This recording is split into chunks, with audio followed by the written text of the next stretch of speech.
अच्छा जी, हमारी डिस्कशन चल रही थी foreign exchange rate risk management के ऊपर। Foreign exchange rate risk management में डिफरेंट टूल्स जो हमने पढ़े थे उनमें forward rate agreement, money market hedge और उसके बाद करेंसी फ्यूचर्स पे हम बात कर रहे थे। आखिरी डिस्कशन हमारी करेंसी फ्यूचर्स पे चल रही थी। करेंसी फ्यूचर्स के बारे में हमने कुछ फीचर्स डिस्कस किए थे जिसपे हमने कहा था ये भी एक तरह के फॉरवर्ड कॉन्ट्रैक्ट होते हैं विद सर्टेन फीचर्स। फीचर्स क्या है? सिर्फ मेजर इंटरनेशनल करेंसीज में अवेलेबल होते हैं। फीचर्स क्या है? सिर्फ स्टैंडर्ड कॉन्ट्रैक्ट साइज के मल्टीपल में बाइंग सेलिंग का राइट मिलता है और सबसे अहम फीचर नॉन डिलीवरेबल कॉन्ट्रैक्ट होते हैं। फिर इसका मैकेनिज्म हमने समझा था थोड़ा सा इस एग्जाम्पल के थ्रू, जिसमें हमने कुछ वर्किंग की। मैं एग्जाम्पल फिर वॉक थ्रू कर देता हूं एक दफा, क्योंकि थोड़े दिनों के बाद मिले हैं। हमने इसकी रिवीजन एक्टिविटीज भी करनी है। फ्यूचर का जैसे मैंने कहा कि हमें मॉडल पेपर में भी क्वेश्चन मिलता है, तो 2 क्वेश्चन हमें जो आए हैं मॉडल पेपर में और स्प्रिंग 22 में, दोनों फॉरेन एक्सचेंज रिस्क मैनेजमेंट से हैं। स्प्रिंग 22 में it is from FRA and money market और मॉडल पेपर में it is from currency futures.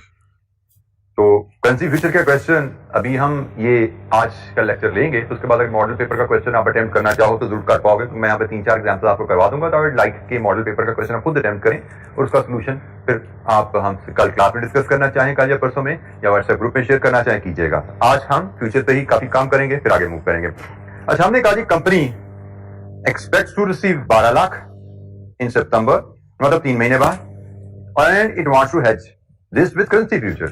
12 lakh वसूल करने हैं। 12 लाख वसूल करने के बाद मतलब 3 महीने बाद 12 लाख बेचने हैं।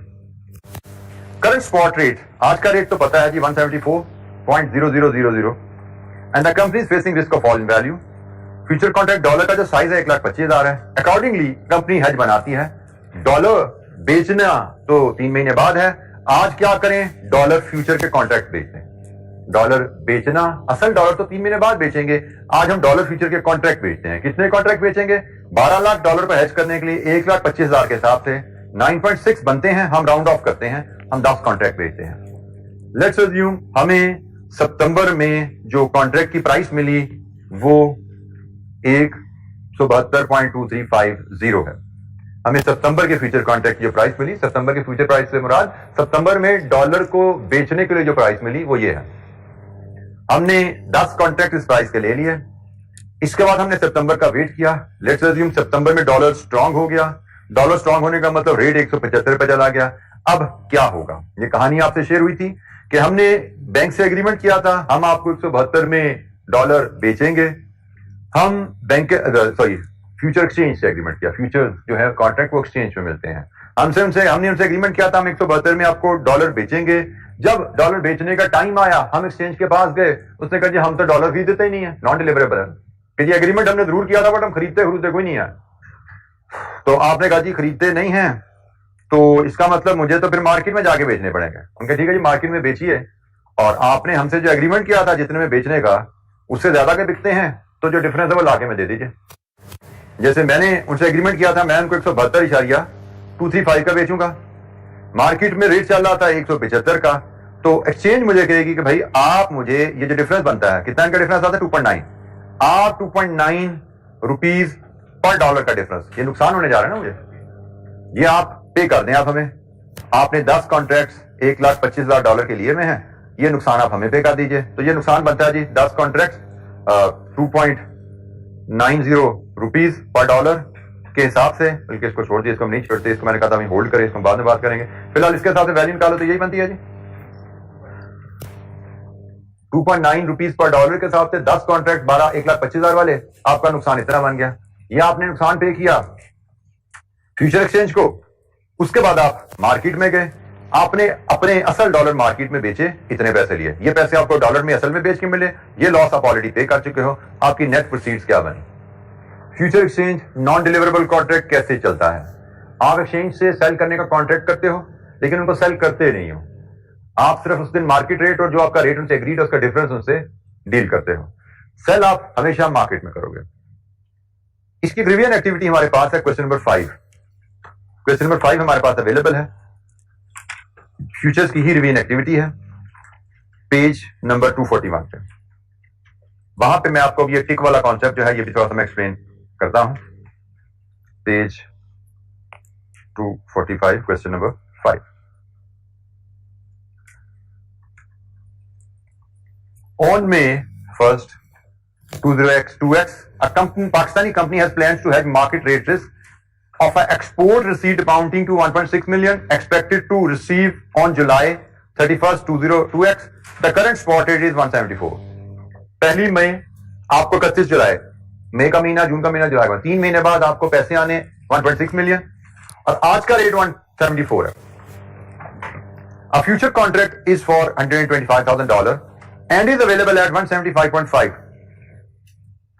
The value of tick is 12.5.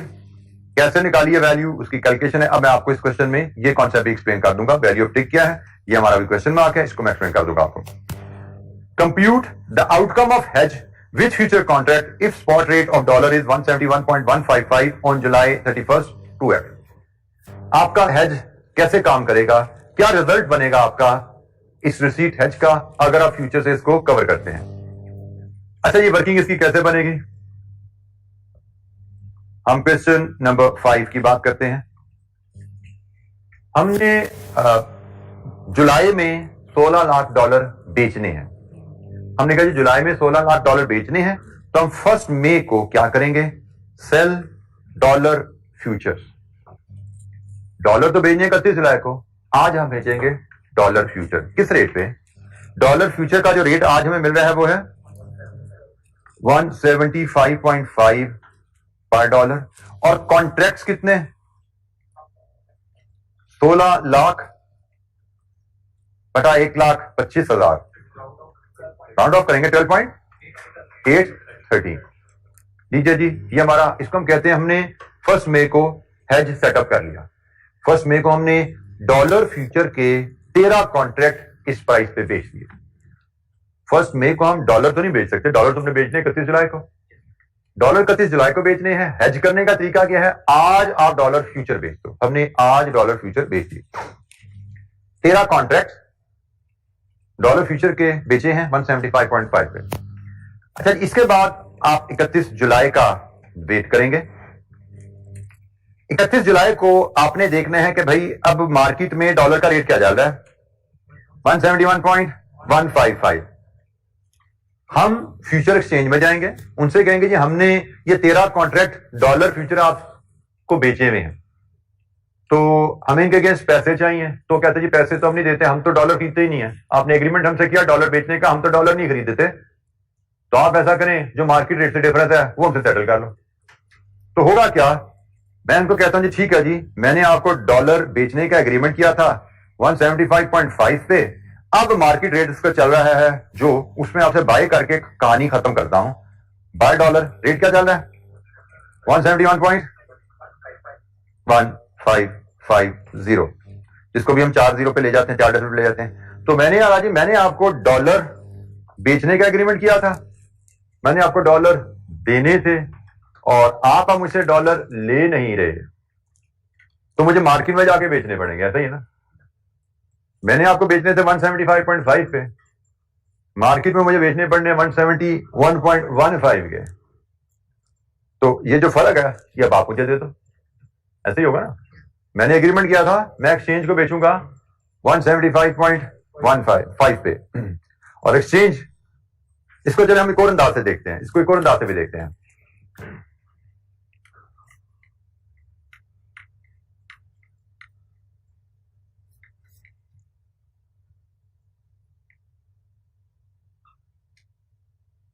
हमने एक्सचेंज को कहा था कि हम आपको डॉलर बेचेंगे 175.5 पे, एक्सचेंज ने कहा जी मैं डिलीवरेबल कॉन्ट्रैक्ट नहीं करता, मेरा कॉन्ट्रैक्ट नॉन डिलीवरेबल है, आप मुझे डॉलर दें but I don't want to receive it. तो हम ऐसा करते हैं कि आप मुझे, हम अज्यूम करते हैं आपने मुझे डॉलर बेचे और साथ ही मुझसे खरीदे, क्योंकि मैंने डॉलर लेने नहीं आपसे, आप मुझे डॉलर बेचे जिस रेट का एग्रीमेंट है और साथ ही मुझसे डॉलर खरीद लें आप, ताकि डॉलर आपके पास है, क्योंकि हमारे एग्रीमेंट तो नॉन डिलीवरेबल होते हैं।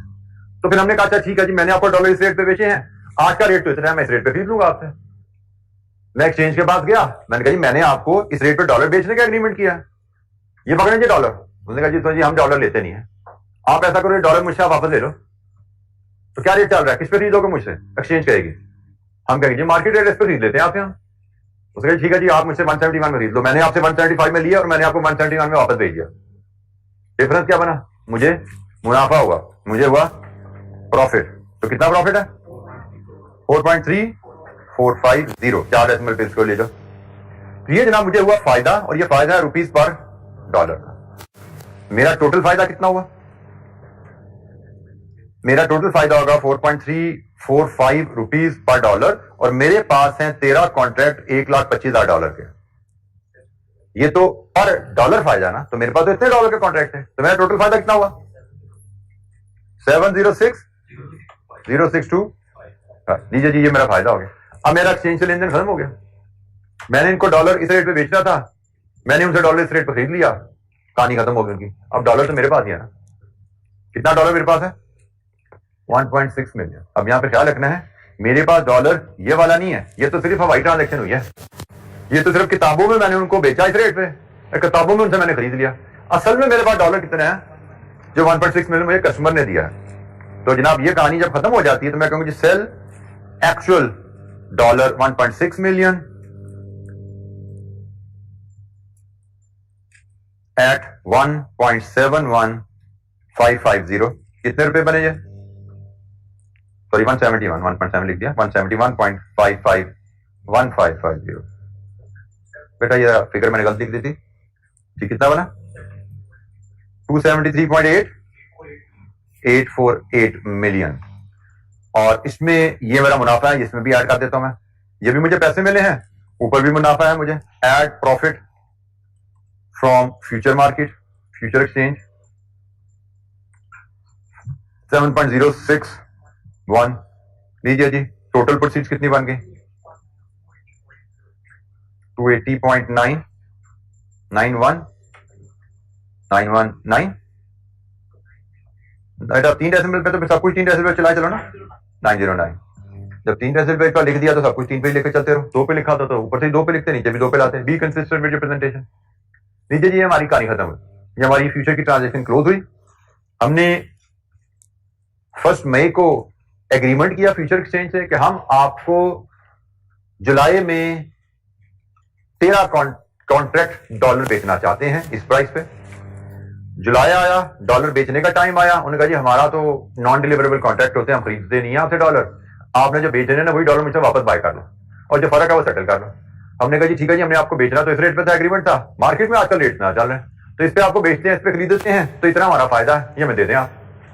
एक्सचेंज ने फायदा कैलकुलेट किया रुपीस पर डॉलर, हमारे कितने कॉन्ट्रैक्ट से टोटल इतना फायदा हुआ, ये फायदा एक्सचेंज ने हमारे हाथ में रखा, उनके जाके अपने डॉलर मार्केट में बेचो। अब हमारे पास जो डॉलर थे, असल डॉलर मार्केट में बेचे हमने, ये फायदा भी हमारे पास आया हुआ था। ये भी सी ट्रांजेक्शन का हिस्सा है ना, ये पैसा भी ट्रांजेक्शन का हिस्सा, ये पैसा भी ट्रांजेक्शन से आया, टोटल हमें इतने पैसे मिल गए। This is future procedure. हमसे एक सवाल और पूछा जा सकता है कि आपको इस ट्रांजेक्शन के नतीजे में आपने को रुपीस पर डॉलर रेट क्या मिला? तो रुपीस पर डॉलर जो हमें रेट मिला वो 280.909 डिवाइडेड विद 1.6 मिलियन डॉलर, क्या रेट मिला? 57। ये रुपीस पर डॉलर आपको रेट मिला इस ट्रांजैक्शन के नतीजे में। और ये रेट वही है तकरीबन लगभग जो आपने साल के शुरू में, जो पीरियड के शुरू में जिस रेट पे एग्रीमेंट किया था ना, जिस रेट पे एग्रीमेंट किया था वही रेट आपको यहां पे लगभग क्लोजिंग में मिल गया जी। इस हेजिंग की कॉस्ट,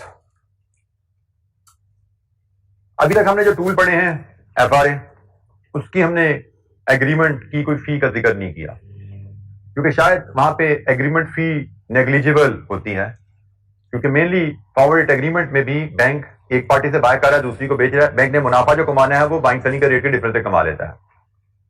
फिर हमने मनी मार्केट हेज पढ़ा, वहां पे भी हमने कोई कॉस्ट का जिक्र नहीं किया, वहां पे भी शायद कोई ना कोई कॉस्ट इन्वॉल्व हो, बैंक की प्रोसेसिंग फी कुछ होगी, बट दैट इज नेग्लिजिबल, हमने उसको भी अपनी डिस्कशन में इन्वॉल्व नहीं किया।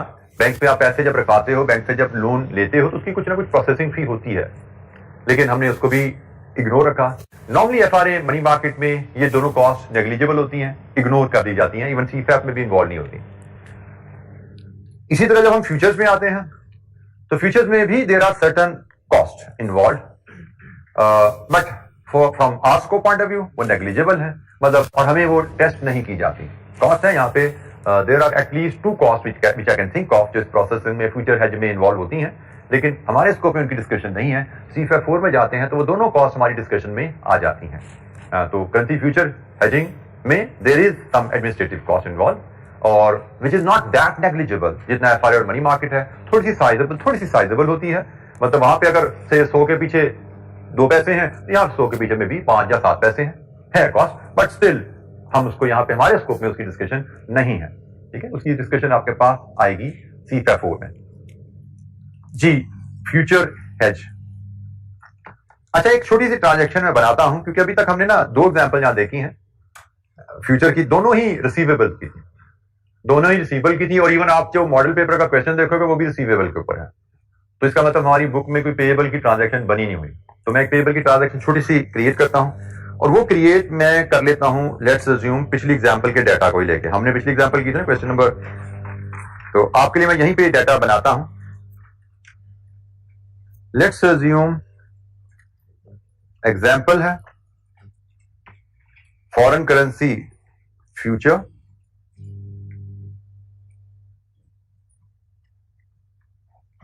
और payment.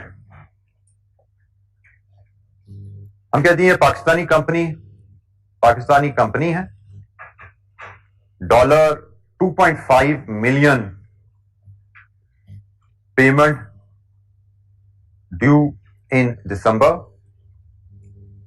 Current dollar future price, current दिसंबर dollar future price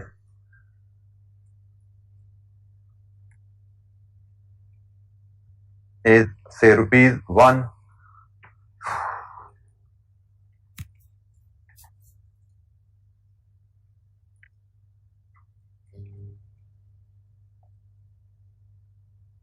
$172.2350 per dollar.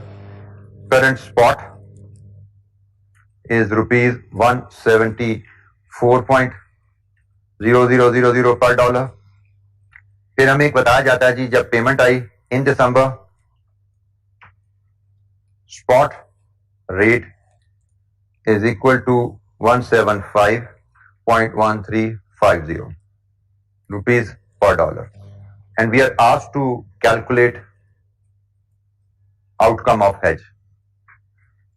मतलब हेज करोगे तो इससे हुआ क्या, आपकी पेमेंट कितने में सेटल हुई। Outcome of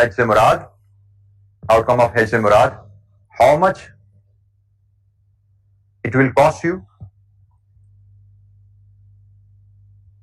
in December to settle payment of $2.5 million. यही है जी आउटकम ऑफ हेज से मुराद। अच्छा, यहां पे एक चीज जो मैं मिस कर गया, करंट दिसंबर फ्यूचर प्राइस कॉन्ट्रैक्ट साइज $125,000 मैं यहां पे ले लेता हूं क्योंकि वही हमने एग्जांपल में लिया था। तो डॉलर का कॉन्ट्रैक्ट साइज में 1,25,000 ही लेके चल रहा है। अच्छा जी, अब हम सोल्यूशन की तरफ चलते हैं। सबसे पहले हमने आज क्या काम करना है, हमें फ्यूचर कॉन्ट्रैक्ट करने हैं। किस चीज के कॉन्ट्रैक्ट करने हैं जी, टू बाय डॉलर के कॉन्ट्रैक्ट हैं। तो ये होते हैं जी बाय डॉलर फ्यूचर। कौन से फ्यूचर, हमने दिसंबर में डॉलर बाय करने हैं, दिसंबर फ्यूचर बाय करेंगे। किस रेट पे, दिसंबर फ्यूचर का रेट है जी 172.2350। नेक्स्ट, कितने कॉन्ट्रैक्ट्स, 2.5 मिलियन ओवर 0.125 मिलियन, 20 लीजिए जी। ये आपने स्टेप लिया, आज आपका हेज सेटअप हो गया। आपने कहा जी हम फ्यूचर एक्सचेंज से दिसंबर में इस रेट पे 20 कॉन्ट्रैक्ट डॉलर बाय करेंगे, ये एग्रीमेंट हो गया। फिर आप आ जाते हैं दिसंबर में आप जाते हो फ्यूचर एक्सचेंज के पास, उनसे कहते हैं हमें इस रेट पे डॉलर दे दो। वो कहते हैं जी हम तो डॉलर नहीं देते, we are non deliverable market. हमने कहा जी आप डॉलर देते नहीं हो, तुम्हारा तो एग्रीमेंट है। वो कहता है जी जो डॉलर मैंने आपको बेचने थे ना, आपने मुझे खरीदने थे, मुझे वापस भेज दो। हमने आपको डॉलर देने नहीं है, लेकिन जो मैंने डॉलर आपको देने थे वो मार्केट रेट में मुझे वापस भेज दो, जो फर्क है मेरे साथ मोकलो। हमने कहा ठीक है जी ऐसा कर लेते हैं, हमें क्या फर्क पड़ता है। हमने कहा जी हमने आपसे डॉलर बाय करने थे डॉलर रुपीज 172.2350 पे। अब यही डॉलर हम आपको सेल कर देते हैं। स्पॉट रेट कितना चल रहा है? 175,135 175,1350 पे। तो जनाब हमारा तो बनता है मुनाफा, कितना मुनाफा है? 2.9000 रुपीज पर डॉलर। हमने कहा जी हमारा तो इतना मुनाफा बनता है, तो फिर हमारा ये तो रुपीज पर डॉलर मुनाफा है। टोटल मुनाफा बन जाएगा हमारा rupees 2.9 into 20 contracts of $125 each. कितना मुनाफा टोटल बना? 7.25 मिलियन रुपीज। हमने कहा ये मुनाफा हमारे वाले को, खत्म हुई हमारी लेन देन आपसे। ऐसा ही है, या तो हमें डॉलर दे देते इस रेट पे, नहीं दे रहे तो भाई मार्केट रेट के हिसाब से अज्यूम किया, दिए और ले लिए वापस। तो जो फर्क है वो हमें फायदा हमारा बनता दे दोगे, हमें गेन मिल गया। इसके बाद हमने कहा जी अच्छा जी ये फ्यूचर मार्केट से कहानी खत्म हुई, अब पेमेंट तो करनी है ना सप्लायर को अपने। तो हम क्या करेंगे? Buy dollar 2.5 million from market, और मार्केट में रेट चल रहा है जी 175.130 कितने पैसे जी रुपीज इन मिलियन में? 437.84। हमें मार्केट में इतनी पेमेंट करनी पड़ेगी, एग्रीड? ये हमने मार्केट में पैसे देने हैं और ये हमारा मुनाफा आएगा। This should lower our cost. Profit less कर दो, फ्यूचर कॉन्ट्रैक्ट पे जो मुनाफा होगा ना वो यहां पे लेस कर दो। कितना है जी? 0.59। ये है जी हमारी कॉस्ट। हमें जो टोटल कॉस्ट पड़ी वो 430.59 है। और इसका अगर एक्सचेंज रेट भी निकालना चाहो, एक्सचेंज रेट जो हमें पड़ा है वो है 430.59 ओवर 2.5 मिलियन, 172.2326। ये लगभग वही रेट नहीं बन गया जिस पे हमने एफआरए किया था, लगभग वही रेट बन गया जिस पे हमने एफआरए किया था। तो it is a kind of forward agreement. Forward agreement में रेट ही लॉक होता है, तो यहां पे भी रेट हमारा जो हमने लॉक किया था एग्रीमेंट के तहत, हम तकरीबन वहीं पे खत्म हुआ ना। बट फर्क क्या है? Non deliverable. खरीदे डॉलर हमने मार्केट से हैं, लेकिन मैकेनिज्म ऐसा बना हुआ है कि हमें कॉस्ट उतनी पड़ी है लगभग जिसमें हमारा एग्रीमेंट हुआ था। थोड़ा सा फर्क आ जाता है। एफआरए में तो डॉट वही होता है ना, जो एग्रीमेंट है उसी पे ट्रांजेक्शन है। इसमें थोड़ा सा फर्क आ जाता है, जो हम माइनस है यहाँ पे देखो 235 था, ये 236। तो ये ट्रांजेक्शन मैंने पेमेंट की बना के आपसे डिस्कस कर ली। दो हमने करेंसी फ्यूचर के हेज डिस्कस किए हैं रिसीट के, एक मैंने आपसे फॉरेन करेंसी पेमेंट का भी हेज डिस्कस कर लिया, बिल्कुल उन्हीं लाइंस पे जैसे हमने रिसीट्स के डिस्कस किए थे। अब आप मॉडल पेपर का जो क्वेश्चन है उसके अटेम्प्ट कर सकते हैं, वो भी रिसीट का है, सेम डिटो इन्हीं लाइंस पे। शायद आपको पढ़ने में लगे शायद कॉपी पेस्ट हुए में सिर्फ वैल्यूज बदली हुई है। मॉडल पेपर का क्वेश्चन आप अटेंड कर सकते हैं, वो रिसीट का क्वेश्चन है, इसी बुक के एंड पे अवेलेबल है। अच्छा, एक टर्म हमारी रहेगी, वो टिक टिक वाली बात रहेगी थी, तो उसको भी जरा कवर कर लें। वैसे तो जैसे मैंने कहा ना कि सीफैप पे तो हम लॉन्ग क्वेश्चन करते हैं, लॉन्ग क्वेश्चन में हमें टिक की वैल्यू की जरूरत नहीं पड़ती, टिक की टर्म को समझने की जरूरत नहीं पड़ती। लेकिन आपका चूंकि आप एमएफए है और इसमें एमसीक्यू भी आ जाता है, तो एमसीक्यू में वो टिक का कोई एक आध नंबर का एमसीक्यू डाल सकते हैं, तो हमें इसको सीख लेना चाहिए क्या है।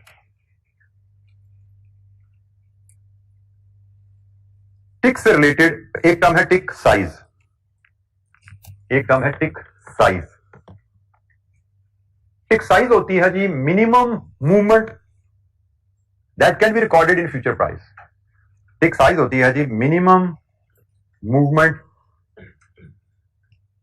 That can be recorded in future price. For example, हमने अभी क्वेश्चन जो देख रहे थे, हमें फ्यूचर की प्राइस, पिछला क्वेश्चन नहीं देखते जो मैंने अभी बनाया, हमें फ्यूचर की प्राइस गिवन थी 1.72.2350 रुपीज, 1.72.2350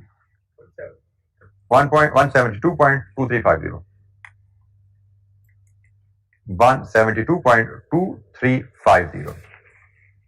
मिनिमम मूवमेंट इसमें जो रिकॉर्ड की जा सकती है 172.2351, ऐसे ही है, और 172.2349, यहां से यहां, यहां से यहां, यही मिनिमम मूवमेंट है।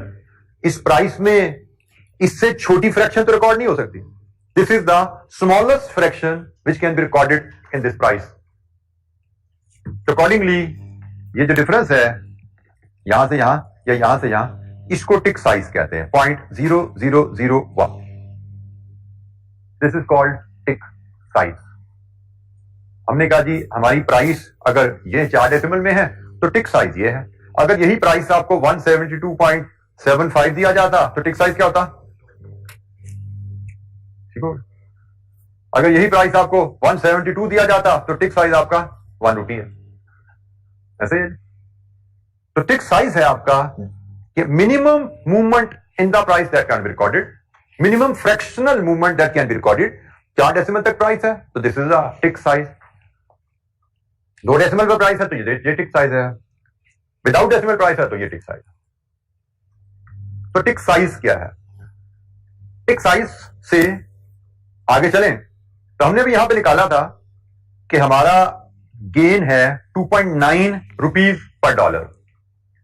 2.9 रुपीज, अगर देखिएगा यहां पे 0.0001 ये टिक साइज है, इसको 1 टिक भी कहा जाता है, इसको 1 टिक भी कहा। This is tick size and this is 1 tick.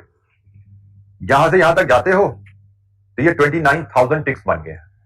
2.9 rupees का मतलब 29,000 टिक्स।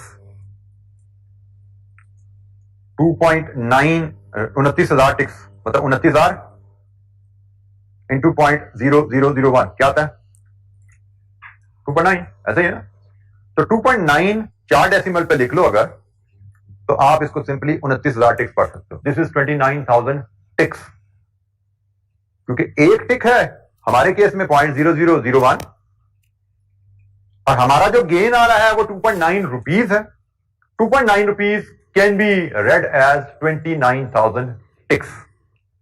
सो टिक साइज क्या है, जिसको हम 1 टिक भी कहेंगे, ये 1 टिक है। और हम गेन या लॉस को नंबर ऑफ टिक्स में भी मेजर कर सकते हैं। If this is 1 tick then 2.9 rupees is 29,000 ticks. If this is 1 tick, then 2.9 rupees is 29,000 ticks। 2.9 को इसे डिवाइड करो 29,000 ही आ रहा है ना। अगर ये 1 टिक है तो 2.9 का मतलब 29,000 टिक्स है। लेकिन हमें डिवाइड करने की जरूरत नहीं है, हम सिर्फ आसानी से इसको पढ़ सकते हैं। अगर हमें 2.9 लिखा हुआ है और हमें पता है प्राइस 4 डेसिमल तक जाती है, इसको 4 डेसिमल पे ले जाए और इसको एज अ डिजिट पढ़ लो 29,000। अगर ये 1 है तो ये 29,000 है। ठीक हो गया? तो 4 डेसिमल पूरे करो और टिक को इग्नोर, डेसिमल को इग्नोर करके पढ़ लो आप। 2.9 रुपीज था, 4 डेसिमल पूरे करो, डेसिमल को इग्नोर करो 29,000। क्योंकि यहां पे डेसिमल को इग्नोर करो ना, तो 1 टिक क्या है? 1 टिक 0.001 यानी this is 1, then 2.9 is 29,000। So tick size ये है जी। फिर एक वैल्यू ऑफ टिक का कॉन्सेप्ट भी होता है। एक टर्म है value of tick. Value of tick से मुराद होता है gain or loss on one future contract, one foreign currency future contract, if price moves by 1 tick,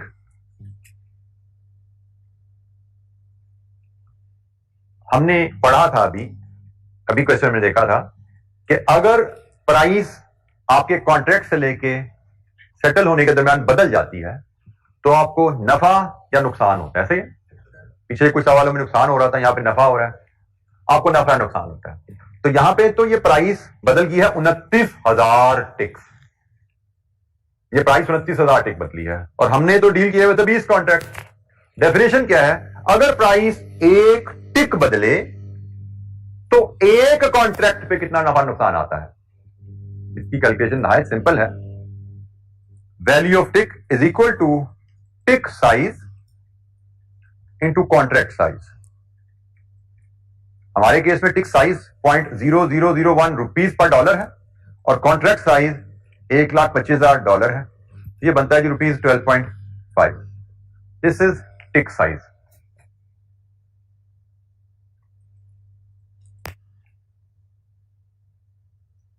value of tick, sorry, tick size into contract size, this is called value of tick. कि हमारा अगर $1,25,000 का contract है, उसकी price 1 टिक हिलेगी, मतलब rupees 0.001 पर dollar हिलेगी, तो $1,25,000 पे कितना नफा नुकसान आता है। प्राइस ऊपर जाए नीचे जाए, नफा नुकसान साफ से होगा। और इस कैलकुलेशन की बेस पे हम total profit from above example, उसको रिवाइज कर सकते हैं। कैन बी डिटरमिन्ड, कैसे? Profit in ticks into value of tick into number of contracts। जैसे हमने ऊपर जो एग्जांपल की, इसमें हमें टोटल मुनाफा कितना हुआ है, हमें टोटल मुनाफा कितना हुआ है नंबर ऑफ टिक्स में 29,000 टिक्स, हमें मुनाफा हुआ है 29,000 टिक्स का। एक टिक की वैल्यू कितनी होती है? एक टिक की वैल्यू, साइज नहीं, वैल्यू 12.50। मतलब एक कॉन्ट्रैक्ट में एक टिक प्राइस मूव करे तो 12.50 का फायदा है। एक कॉन्ट्रैक्ट में एक, मैं इसको बल्कि स्टेप बाय स्टेप चलते हैं, एक कॉन्ट्रैक्ट में एक टिक प्राइस मूव करे 12.50 का फायदा है। हमारे कॉन्ट्रैक्ट कितने हैं? 20, और हमारी प्राइस कितने टिक मूव की है? 29,000। तो हमारा टोटल फायदा कितना बन जाता है? 7 पॉइंट, यहां पे 10 कॉन्ट्रैक्ट है, मैं जो एग्जांपल कर रहा हूं उसमें 20 कॉन्ट्रैक्ट है, 7.25 मिलियन। ये वही वैल्यू जो ऊपर हमने निकाली। वहां ये टिक की कैलकुलेशन को लेके गेन निकालने का एक तरीका है। जैसे जो मैंने क्वेश्चन डिस्कस किए उनमें हमें टिक की वैल्यू की जरूरत नहीं पड़ी। क्वेश्चन में उसने टिक की वैल्यू, टिक का साइज दिया हुआ था, मैंने उसको इस्तेमाल नहीं किया, क्योंकि टिक साइज और टिक वैल्यू को यूज करके गेन डिटरमिन करना एक मेथड है, और वही गेन इस तरह से निकालना दूसरा मेथड है। जब आप क्वेश्चन कर रहे हो दोनों मेथड ठीक है, 7.25 आना चाहिए, आ गया, इधर भी आ रहा है उधर भी आ रहा है। तो मैं चाहूं तो यहां पे 7.25 जैसे ये निकाला ऐसे निकालूं, चाहूं तो मैं इसको 29,000 into 12.5 rupees into 1 lakh, sorry into 20, मैं चाहूं तो ऐसे निकालूं। दोनों तरह से प्रेजेंटेशन ठीक है। मतलब मुझे क्वेश्चन में वैल्यू टिक भी गिवन होती है, वैल्यू टिक भी गिवन होती है क्वेश्चन में, और मुझे कॉन्ट्रैक्ट मैंने डिटरमिन कर लिए हैं, और ये मैंने टिक्स में निकाला हुआ है। तो मैं कैलकुलेशन ऐसे प्रेजेंट करूं, ऐसे प्रेजेंट करूं, दोनों ठीक है। मैं जनरली जैसे सीपैप में ऐसे ही पढ़ा देता हूं, इसकी जरूरत नहीं पड़ती है। लेकिन मैं फिर बोल रहा हूं कि एमएफए है, आपको एमसीक्यू आ सकता है कि gain or loss in ticks बताइए, तो गेन और लॉस ऐसे निकालोगे 2.9, और टिक साइज अगर आपको पता है 0.0001, तो 2.9 को 0.0001 से डिवाइड करो, 29,000 आ जाता है। डिवाइड ना भी करो, डेसिमल उड़ाओ यहां से, 29,000, ये नंबर ऑफ टिक्स आ गया। ठीक है, और नंबर ऑफ टिक्स आपको हो सकता दे दे कि जी ये नंबर ऑफ टिक्स हैं, इतने कॉन्ट्रैक्ट्स हैं, तो बताइए टोटल फायदा कितना हुआ। तो you should know this basic equation, number of ticks into value per tick into number of contracts, total फायदा नुकसान यहां से आता है। तो ये दो अल्टरनेटिव कैलकुलेशंस हैं। एक तरीका है आप यहां से रुपीस पर डॉलर कितना फायदा हुआ और हमने कितने डॉलर के कॉन्ट्रैक्ट किए। यहां पे लॉजिक क्या है कि रुपीस पर डॉलर हमें कितना फायदा है और हमारे कितने डॉलर के कॉन्ट्रैक्ट हैं। हमारे 1,25,000 के 20 कॉन्ट्रैक्ट हैं, हमारे तो टोटल इतने डॉलर के कॉन्ट्रैक्ट हैं, और हमें 2.9 रुपीस पर डॉलर फायदा है। तो हमारा टोटल फायदा कितना होगा। एक ये तरीका है, और एक तरीका यह है कि हमें एक टिक प्राइस मूव करे, एक कॉन्ट्रैक्ट पे एक टिक प्राइस मूव करे, कितना फायदा होता है या नुकसान होता है 12.5। हमारे तो 20 कॉन्ट्रैक्ट और हमारी प्राइस तो 29,000 टिक मूव की है। एक कॉन्ट्रैक्ट एक टिक मूवमेंट पे क्या फायदा नुकसान है, हमारे 20 कॉन्ट्रैक्ट और 29,000 टिक की मूवमेंट है, तो टोटल फायदा नुकसान हमारा कितना है। आप इसको इस तरह देख लो, इस तरह देख लो, एक ही बात है, दोनों एक्सेप्टेबल हैं। But from MFA point of view आपको ये दो चीजें सीखनी है, ये डेफिनेशन याद रखनी है। वैल्यू ऑफ टिक क्या है, ये छोटी सी इसकी, सॉरी इससे पूछे टिक साइज था, टिक साइज क्या है, ठीक है जी, ये इसकी छोटी सी अंडरस्टैंडिंग इलस्ट्रेशन यहां पे दे दी आपको टिक साइज के लिए। हमने जैसे मैंने कहा कि इसको हम फिर वैल्यू ऑफ टिक का कॉन्सेप्ट आ गया, ये उसकी कहानी आ गई।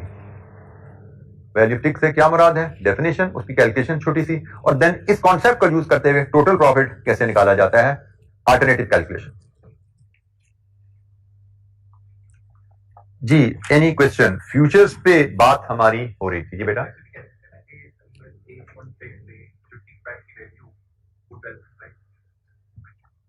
बेटा हम इसको ऐसे नहीं कहते, हम इसको ऐसे कहते हैं कि अगर मेरे पास एक कॉन्ट्रैक्ट है जो कि 1,25,000 डॉलर का है, और उस कॉन्ट्रैक्ट की प्राइस एक टिक मूव करेगी ऊपर नीचे, तो मुझे 12.50 रुपए का फायदा या नुकसान होगा।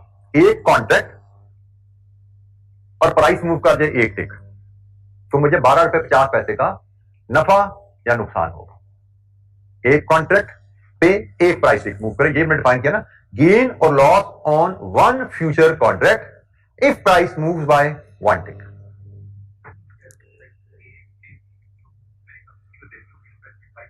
जी वैल्यू ऑफ टिक से मुराद है एक कॉन्ट्रैक्ट पे एक टिक मूवमेंट पे जो नफा या नुकसान आता है उसको हम वैल्यू ऑफ टिक कहते हैं। ठीक है, एक और कैलकुलेट कैसे करते हैं, कॉन्ट्रैक्ट साइज इंटू टिक साइज, ये वैल्यू ऑफ टिक है। जैसे हमारे इस केस में ₹0.001 पर डॉलर ये टिक साइज है और कॉन्ट्रैक्ट साइज 1,25,000 है। $1,25,000 के कॉन्ट्रैक्ट पे इतनी प्राइस मूवमेंट होगी तो 12 रुपए 50 पैसे का नफा या नुकसान होगा।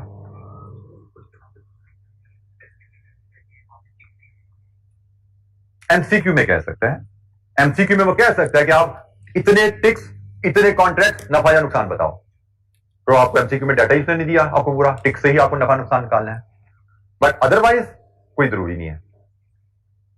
जैसे मैंने आपको जो एग्जांपल पहली दो करवाई थी मैंने किताब से करवाई है, किताब में उनका गेन या लॉस टिक से निकला हुआ है, मैंने टिक से नहीं निकाला, वही वैल्यूज मैंने टिक्स के बगैर आपको निकाल के दे दी।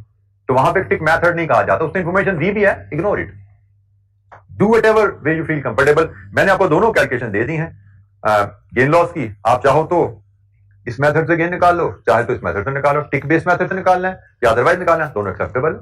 क्वेश्चन में, लॉन्ग क्वेश्चन में there is no such restriction, MCQ में there may be some requirement. मैंने आपको डिस्कस इसलिए किया, मैं फिर बोल रहा हूं कि मैं सीफैप में टिक को डिस्कस नहीं करता, जरूरत नहीं है, नेसेसरी नॉलेज है हमारे लिए, वहां पे एक्स्ट्रा नॉलेज है जिसकी मुझे लगता है जरूरत नहीं है। क्वेश्चन हमारे इस मेथड से, इस नॉलेज से हो जाते हैं, वहां पे टिक की जरूरत नहीं, लेकिन आपको जरूरत पड़ सकती है, इसलिए मुझे एडिशनल डिस्कशन करनी पड़ी। जी एनी क्वेश्चन, कोई सवाल? अच्छा जी, करेंसी में हमारे पास एक और रिस्क हेजिंग का टूल है, उसको भी थोड़ा सा हमें डिस्कस करने की जरूरत है, दैट इज करेंसी ऑप्शंस। अच्छा, ये ऑप्शंस क्या हैं, इसकी हमें जरूरत क्यों पेश आती है?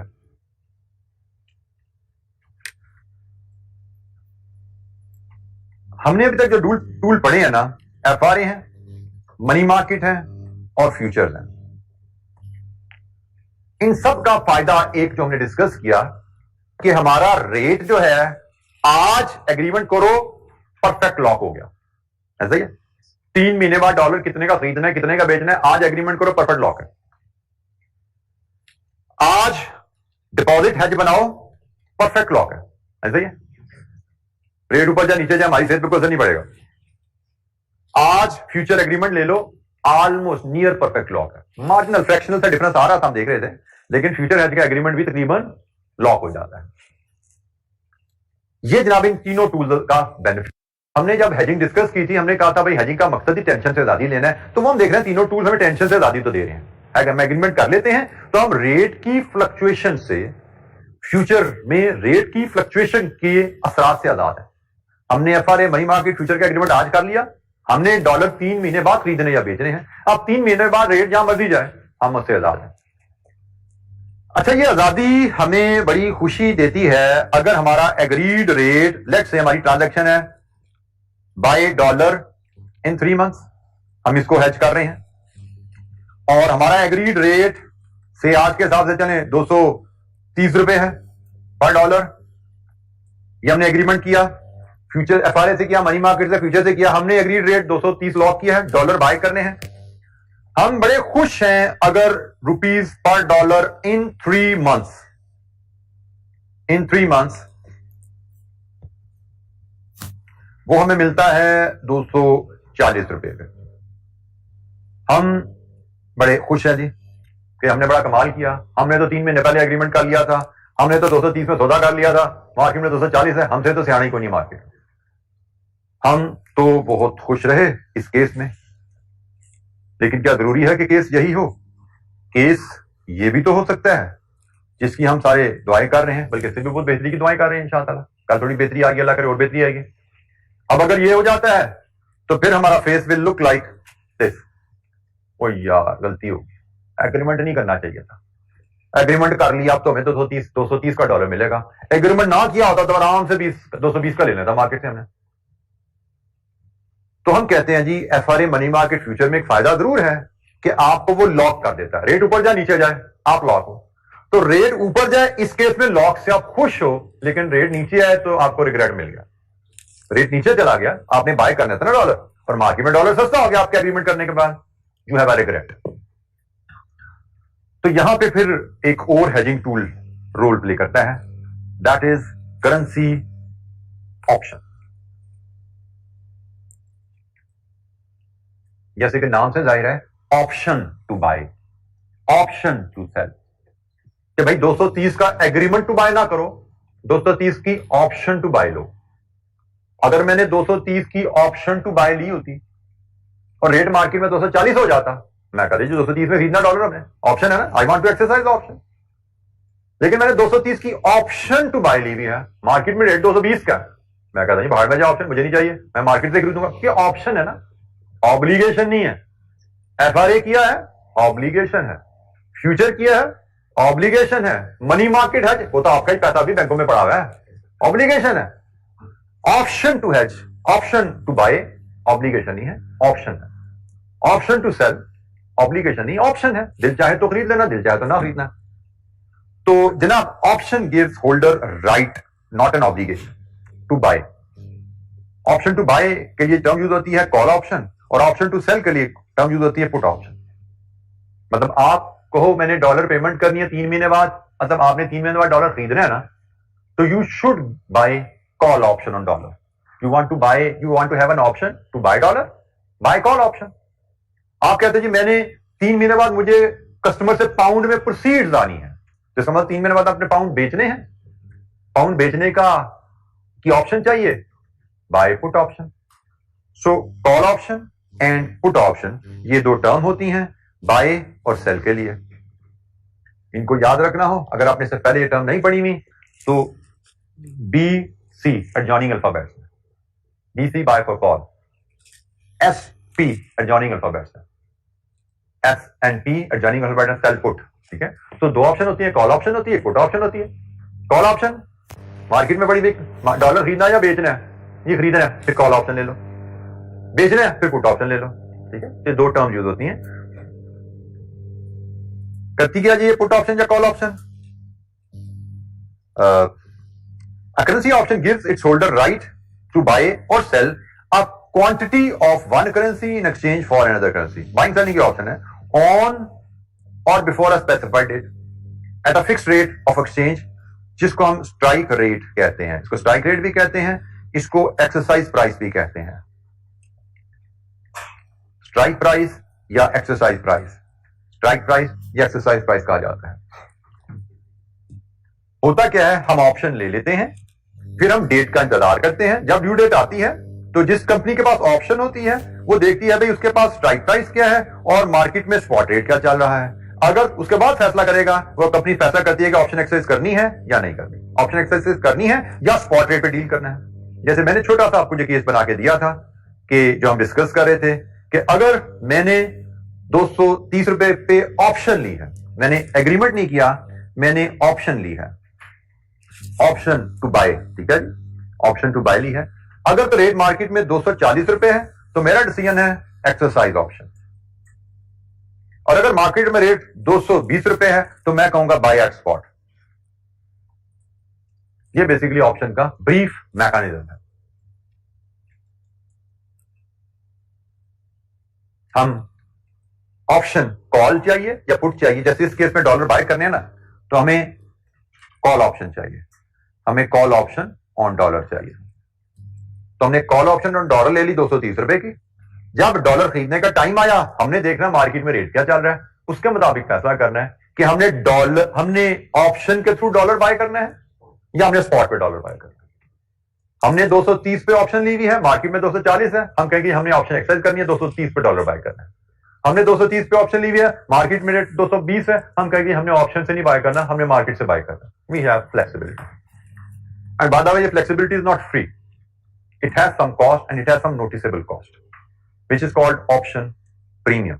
बाकी जो hedges है ना, अभी थोड़ी देर पहले आपके साथी ने पूछा था बाकी hedges की कॉस्ट का दिक्कत, मैंने कहा नेग्लिजिबल है, छोड़ दो। ऑप्शन में there is a cost which is not negligible, it is called option premium, इसको ऑप्शन प्रीमियम कहा जाता है। तो मजीद बात करेंगे ऑप्शन के मैकेनिज्म के ऊपर, थोड़ी सी इसकी बड़ी माइनर सी कैलकुलेशन है, उसको भी देखेंगे। हाँ, ऑप्शन को बस एक जुमला देन में रख लीजिए, ऑप्शन जो है वो ओवर द काउंटर बैंक से भी ली जा सकती हैं और एक्सचेंज पे भी अवेलेबल होती हैं, लेकिन वो अलग बात है कि जो फ्यूचर ऑप्शन चेंजेस है वो पाकिस्तान में अवेलेबल नहीं है। मैं पहले भी बता चुका हूं आपसे। करेंसी ऑप्शन आप ओवर द काउंटर से मुराद through bank, over the counter से मुराद थ्रू बैंक। करेंसी ऑप्शन आप बैंक से भी ले सकते हैं, एक्सचेंज से भी ले सकते हैं, लेकिन पाकिस्तान में एक्सचेंजेस अवेलेबल नहीं है। और जब बाद में एक्सचेंज की बात करेंगे तो वही कॉन्ट्रैक्ट साइज वहां पे आ जाता है, स्टैंडर्ड कॉन्ट्रैक्ट साइज जिसका फीचर में था यहां पे भी आ जाता है। तो फिलहाल इतना ही जी। कल इंशाअल्लाह हम करेंसी फ्यूचर पे थोड़ी सी डिस्कशन है, मे बी 15-20 मिनट की, वो करके हम नेक्स्ट जो हेजिंग का एरिया है इंटरेस्ट रेट रिस्क मैनेजमेंट, कल हम उस पर बात शुरू करेंगे, इंटरेस्ट रेट रिस्क मैनेजमेंट। अच्छा, एक छोटी सी बात मैं करना भूल गया। कल हमने, मुझसे कुछ बच्चों ने व्हाट्सएप ग्रुप में ही शेयर किया कि they need some guidance and support on managerial area. अब उसमें लकीली इट्स अ कोइंसिडेंट कि we at Rise were in the process of enhancing our managerial जो एरिया है एमएफए का, उसकी स्किल एनहांसमेंट के लिए हम we are looking for some option and we were lucky enough कि हमने मेरे ख्याल में कल या परसों में ही एक बड़े सीनियर रिनाउंड टीचर हैं मैनेजमेंट के, जो मेरे साथ एसोसिएटेड रहे, तकरीबन 18-20 साल मेरे साथ चलते रहे, and he is very known figure in this area. Although physical market में भी अवेलेबल नहीं थे, ऑनलाइन में काफी अर्से से पढ़ा रहे थे, but I was successful enough to convince him to join our team. Ashraf Rahman साहब, वो हमारी ज्वाइन कर रहे हैं मैनेजरियल एरिया की टीम को, और ऑनवर्ड बैचेस में he will be partnering with me in MFA. और क्योंकि हमने परसों ही मेरी उनसे बात हुई और कल ही मुझे कुछ बच्चों ने रिक्वेस्ट की कि उनको थोड़ी सी एडिशनल सपोर्ट चाहिए, तो आई रिक्वेस्टेड हिम कि वो कुछ टाइम निकालें और आप लोगों के लिए मैनेजरियल के एरिया के लिए कोई special revision and practice session plan करें। तो उन्होंने मुझसे प्लान कल शाम को शेयर कर लिया था, एंड हम उसको जरा चार्ट करके एग्री करके आप लोगों से शेयर करेंगे। It will be a very comprehensive plan in the given situation. Comprehensive plan, जैसे उन्होंने कहा कि तकरीबन he is planning around 10 hours session सिर्फ मैनेजरियल एरिया पे, जिसमें डिस्कशन भी होगी की एस्पेक्ट की, और एमसीक्यूज की टेक्निक और एग्जामिनर क्वेश्चन हैंडलिंग, वो बात भी की जाएगी। तो 10 आवर सेशन होगा, और मेरा ख्याल है कि मैंने डिटेल शेड्यूल देखा नहीं, उन्होंने रात को भेजा, तो मे बी शायद 3 आवर्स अ डे इंटू 3 होगा, या 2.5 आवर्स इंटू 4 होगा। तो probably it will be announced very soon and it will be executed towards the end of the next week. ठीक है, हमारा टारगेट तो है कि इस वीक में हम क्लासेस खत्म कर लेंगे इंशाअल्लाह। तो ये मुहर्रम की छुट्टियों के बाद इंशाअल्लाह हम उसका प्लान करेंगे, वो आपसे एक आध दिन में ही शेयर कर लिया जाएगा उसका प्लान। तो आई होप कि that will be very beneficial for you. वो इंशाअल्लाह फिजिकल भी आपको टाइम दे दिया जाएगा, फिर आप लोगों उसकी रिकॉर्डिंग भी एलएमएस पे अवेलेबल कर दी जाएगी, बल्कि यूट्यूब पे भी अवेलेबल कर दी जाएगी, ताकि तमाम बच्चों को उससे बेनिफिट कर सकें। तो आज के लिए इतना जी, थैंक यू वेरी मच, अस्सलाम वालेकुम।